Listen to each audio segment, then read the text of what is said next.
বিগত শতাব্দীর ৯-এর দশকের শুরুর দিকে দক্ষিণবঙ্গের বিশেষত জঙ্গলমহলের জেলাগুলিতে হাতি নামক প্রাণীটিকে প্রকৃতিমাতার আশীর্বাদ বলে মনে করা হয়েছিল। স্থানীয় বাসিন্দারা অত্যন্ত কিছু সময়ের জন্যে হাতিদের সঙ্গে সমন্বয় রেখে সুখে শান্তিতে বসবাস করে এসেছিল, কিন্তু সেই সুখকর সময় বেশি দিন স্থায়ী হয়নি। সময়ের সঙ্গে সঙ্গে বিগত শতাব্দীর শেষ শতকে এই হাতিই হয়ে ওঠে স্বাভাবিক জীবনযাপনের পরিপন্থী। কীভাবে এই সমাজবদ্ধ শান্তিপ্রিয় পশুটি জঙ্গলমহলে মানুষের কাছে বিভীষিকা হয়ে উঠল, তারই গল্প আজ তুলে ধরব ইকো ফ্যাক্টে।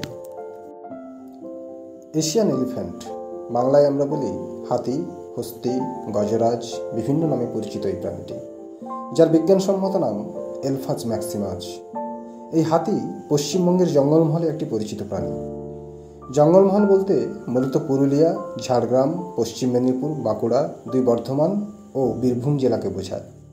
ঐতিহাসিক নথি ঘাঁটলে জানা যায় ১৯ শতক পর্যন্ত দক্ষিণবঙ্গের জঙ্গলমহলে হাতিরা স্বাধীনভাবে বিচরণ করত, কিন্তু পরবর্তীকালে ব্যাপকভাবে বনভূমি ধ্বংসের কারণে এরা বাধ্য হয়েছিল তাদের বাসস্থান অন্যত্র সরিয়ে নিতে। বিংশ শতাব্দীর ৭০-এর দশকের শুরুতে ব্যাপকভাবে সামাজিক বনসৃজন শুরু হয়।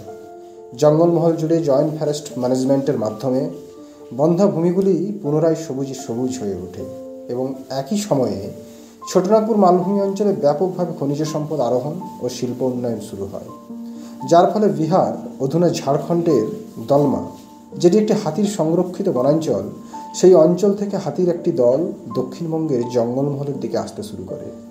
লিপিবদ্ধ আছে যে ১৯৭৬ সালের পুরুলিয়ার সিন্দ্রি অঞ্চলে এদের পুনরায় প্রথম দেখা যায় এবং ১৯৮৭ সালে প্রায় ৫০টি হাতির একটি দল মেদিনীপুর হয়ে বাঁকুড়া পর্যন্ত চলে আসে।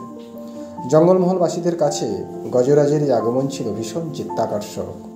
একদিকে সামাজিক বনসৃজন থেকে অর্থনৈতিক স্বনির্ভরতা, সেই সঙ্গে হাতিদের সঙ্গে সহাবস্থান তাদের জীবনযাপনকে ভীষণ রোমাঞ্চিত করেছিল।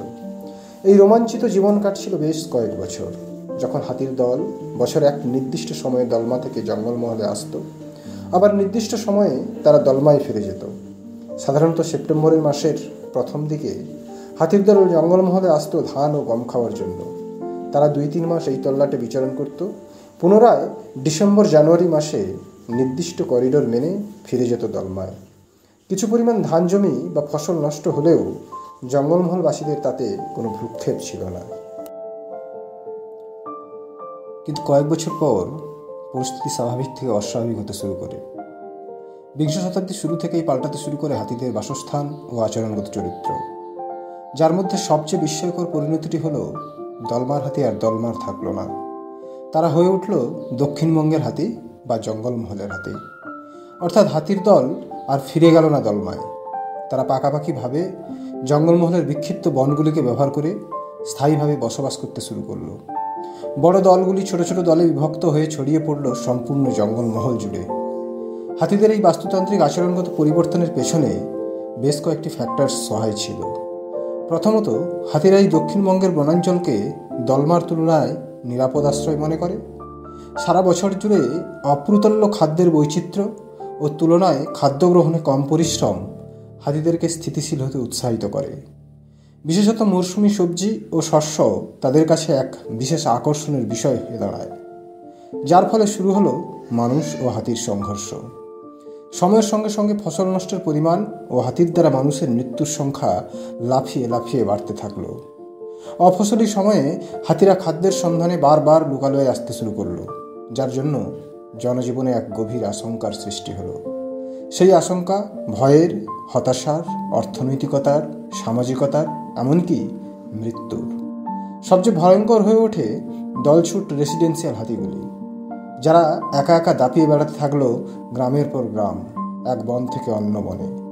বিদ্যাসাগর বিশ্ববিদ্যালয়ের অধ্যাপিকা নীলাঞ্জনা দাস চ্যাটার্জির তত্ত্বাবধানে এক গবেষকের গবেষণায় দেখা যায়, জঙ্গলমহলে অধিকাংশ মানুষের মৃত্যু ও সম্পদহানি এই দলছুট রেসিডেন্সিয়াল হাতির দ্বারাই ঘটেছে। ২০১৬ সালে তিনি একটি গবেষণাপত্রে বলেছেন, হাতি মানুষ সংঘর্ষ জঙ্গলমহলের একটি বিপর্যয় হয়ে দাঁড়িয়েছে। সেই বিপর্যয়ে উভয় পক্ষই দায়ী ও ক্ষতিগ্রস্ত। বর্তমান সময়ে জঙ্গলমহলবাসীদের কাছে হাতি একটি বাস্তুতান্ত্রিক অভিশাপ, আর হাতিদের কাছে নিজস্ব আবাসস্থল ফিরে পাওয়া ও টিকে থাকার লড়াই। এই উভয়মুখী বাস্তুতান্ত্রিক ও সামাজিক সমস্যার একটি দীর্ঘমেয়াদী সমাধানের জন্য জঙ্গলমহলের হাতি ও মানুষ উভয়ে অধীর আগ্রহে অপেক্ষা করছে।